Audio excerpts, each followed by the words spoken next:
Hi, John. How you doing? Hi, Michael. I know that Don doesn't like me a lot, but he likes me just enough to get me on the show. It's perfect. And if that were true, that'd be fine, right? I mean, we'd both be able to go on our lives, but I have no problems with John. I think he's an outstanding broadcaster. He's a fun guy. So I don't know where you bring this, Michael, because you always have to create borders. You have to create walls among people so everything eventually ends up to you. That's the problem. You figured me out, haven't you? And that is an insecurity that is just sad. Well, John knows I'm very insecure, very thin-skinned. John, what happened with this team in September and yesterday? Yeah, I thought yesterday was a complete microcosm of what happened in the last month. Yeah, I think you're right. Fatigue, obviously, older team. Everybody's talking about the same stuff. The bats kind of went south on them down the stretch. And, I thought in last night's game, I guess the beginning of the game was exactly what I thought would happen. Keuchel, I thought, was overamped a little bit in the first. There were some pitches elevated, but settled down for 5 more innings. But I thought the game was going to come down to a battle of the bullpens. I thought the Yankees had a huge advantage there. And to be quite honest, the last 3 innings offensively, I was really disappointed in what the Yankees did when they went out there. There didn't seem to be a whole lot of fight. It didn't seem to me that there was a sense of urgency. So I guess I was expecting there to be something a little bit better at the end of the game. But if you think back to the last couple of months and the month of September, the last couple of weeks specifically, I probably expected a little too much. John, when a team collectively slumps or just isn't getting the job done, are they facing 2 battles within the game, the Houston Astros and their own psyche and themselves?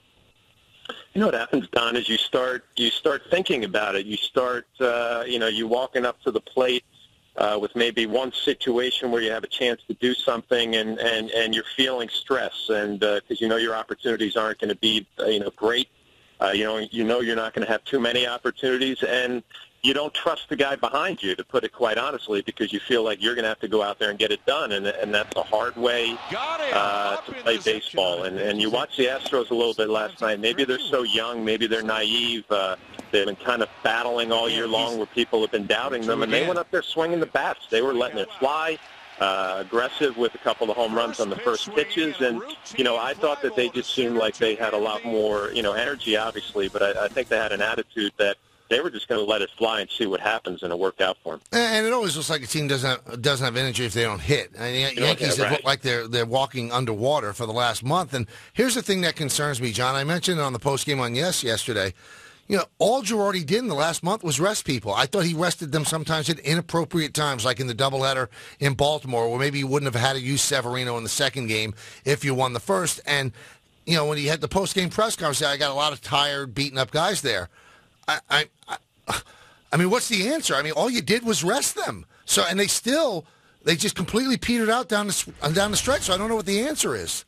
Yeah, I actually think back to the beginning and the middle of the season, Michael, where there were definitely lineups that came out where you're questioning, why does this guy need a day off here? And Joe Girardi explains, I'm going to give him a day. I'm going to keep them rested all year. Well, that's great. But when you come down the stretch, you need to play them, first of all, and they need to be rested and fresh and ready to go.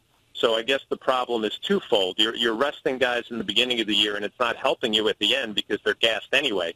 So you might as well run them out there. Or if you give them days off the first half, you got to run them out there down the stretch, and they have to find a way to stay fresher as the year goes on. So I don't know if the answer is to rest them less. I don't know if it's to rest them more. I don't know if it's got to be individually. They got to find a way to stay strong. But, guys like Gardner now, it's been a couple of years coming down the stretch where they're non-existent, and, you just can't have that at the most important time of the year. We talked about it with Brian, and he says no, but isn't it kind of an admission when Ellsbury, who's in the second year of a 7-year contract, is benched in the biggest game of the season? Isn't that kind of an admission that maybe they got it wrong? Maybe that wasn't a good signing. Wow, that's. I think maybe that's a too big of a picture, Don. But more specifically, I thought he was swinging the bat better than Gardner coming down the stretch. There was no question in my mind when I drove to the studio yesterday that Ellsbury was going to be in the lineup. I was concerned that Gardner probably wouldn't and Chris Young would. So, you have to be honest about Jacoby Ellsbury. There have been times where he'll dive for a ball and he'll come up grimacing, and we kind of look at each other in the booth and say, he might not be in there tomorrow.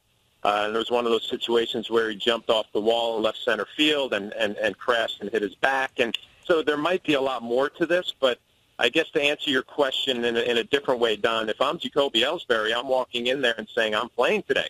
This is what I came here for, to play a playoff game and be the leadoff guy and get on base and have good at bats. So I think there's a lot of things here that make you scratch your head. Now, I don't think that, and we're talking with John Flaherty of the Yes Network here on the Michael K. Show, I don't think that Tanaka pitched poorly yesterday.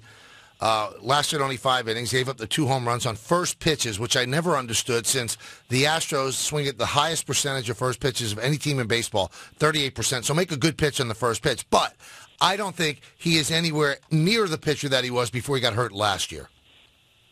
Yeah, and that's why I asked you that question, yourself and David Cohn last night on the postgame, to kind of grade him out on the year, grade him out on his start last night, because it goes back to me on when you think of a pitcher and if you can put him in that number one type guy category. And I don't see that right now with Tanaka. When he goes out there, and I know he's battled the hamstring, I know he had the wrist and the forearm issue, but when you're talking about a number one guy, it's Sabathia in his prime, right? I mean, it's 7-8 innings every time.